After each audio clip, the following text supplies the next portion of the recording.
What do we want? Healthcare! When do we want it? Now! What do we want? Healthcare! When do we want it? Now! Ask me! Sisters and brothers, we are here today because we have to fight to win the reform this country needs. This is our year. What do we want? Healthcare! When do we want it? Now!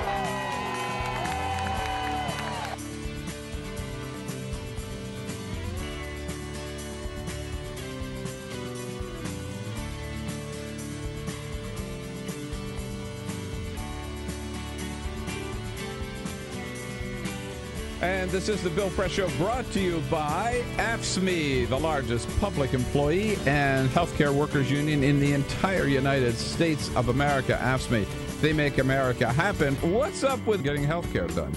We started over the weekend with ads on all the networks and talk shows about nurses talking about healthcare, and we're going into the districts of these people who give the appearance that they don't want health care. President McEntee, we count on you to give them hell, continue to give them hell, and we know you will. Thanks so much for joining us this morning. Hello, Gerald. Hello, Stephanie. Good morning, sir. Thanks so much for taking time for us. Oh, my pleasure, please. Tell us what you're trying to do to combat these people sent by right-wing groups just to disrupt, many times with just complete outright lies about healthcare reform. We're going to launch what we call Highway to Healthcare Reform. We're going to get ourselves a RV, travel through key states to mobilize the public to contact their members of Congress to demand reform that guarantees quality, affordable health care for all. Gerald, thank you so much for taking time for us, and thanks for fighting the good fight. He's great. He's awesome. I want him at every town hall. Gerald McEntee, international president of the 1.6 million member AFSCME, joins us here on the Ed Schultz Show. What did Senator Ted Kennedy mean to AFSCME? He meant for 1.6 million members of AFSCME, just about everything. He would want us to fight on. Healthcare reform was a string that went through his entire career. We've got to fight, Ed. We've got to fight in his memory and for his memory to do all we can to realize his goal, our goal, your goal of healthcare reform in the United States. Mr. McEntee, you have the microphone and you have the camera on the Ed Show. I want to help you out as much and all I can. Yesterday, the Highway to Healthcare bus made a stop at the Fayetteville Square. The American Federation of State, County, and Municipal Employees sponsored the bus. Those who stopped by were able to email their representatives with their opinion on healthcare. This is KNWA Action 3 News, Fox 42 News. This is 1011 News, KTV Channel 7, 4029 News, News 8 at noon, News 13's Daybreak, Fox 59 Morning News, 6 News at 7. And our big story at 7, both sides of the healthcare debate come to central Indiana. This does not create any death squads, it does not unplug grandma, and it does not cost billions of dollars for the government. Residents in our area will get the chance to talk with local lawmakers about health insurance reform when the Highway to Healthcare tour rolls in Monday. An RV decked out in a rock and roll themed mobile action center will be making a pit stop. From using laptop computers to cell phones and postcards, participants will be encouraged to contact their members of Congress. We're on the road to health care for workers and families.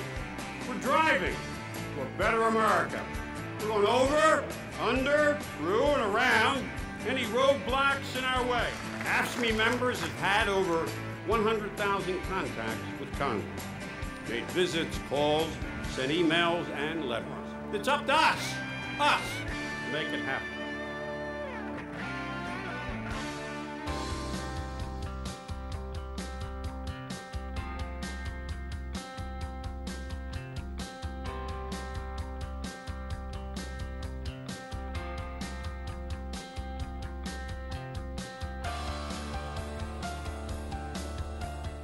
What if we stripped away the $13 billion insurance company profits, the $119 million CEO pay, the endless denials, the soaring copays and premiums. You'd have health care between you and your doctor. That's the president's plan. Keep the coverage you have now, or choose from a range of plans, including a public health insurance option to lower costs and keep insurance companies honest. Tell Senator Feinstein we can't wait. Support the president's plan now. It's your health. It should be your choice. Why do Republican leaders in Congress say health care reform can wait? Maybe they're too comfortable. Members of Congress get good, affordable health insurance, better than most middle-class families who pay more for their health insurance and get less. Or because they've taken $14.3 million from the healthcare industry. Is that why they're blocking reforms that would lower costs for families and businesses and end insurance company abuses? Tell Congress to side with us, not insurance company lobbyists. I've never faced an enemy like cancer, but it's okay. I'm a fighter. Now I find out that Congressman Eric Cantor voted against healthcare reform that would stop insurance companies from denying coverage for pre-existing conditions like cancer. He wants me to fight cancer and the insurance companies? Fine, I'll take you both on. Tell Congressman Cantor to fight for us, not the insurance companies. If you ever had to see a sick child turned away because they have no health care coverage. If you ever had to see a mother's face when she's told no. We can't help you. If you ever had to see someone fighting for her life. Fight her insurance company for treatment. If you ever had to see a family go into bankruptcy. Just to pay for their care. If you ever had to see a sick patient fight for insurance. Then you'd see to it that Congress creates real health care reform. Now. Now. Now.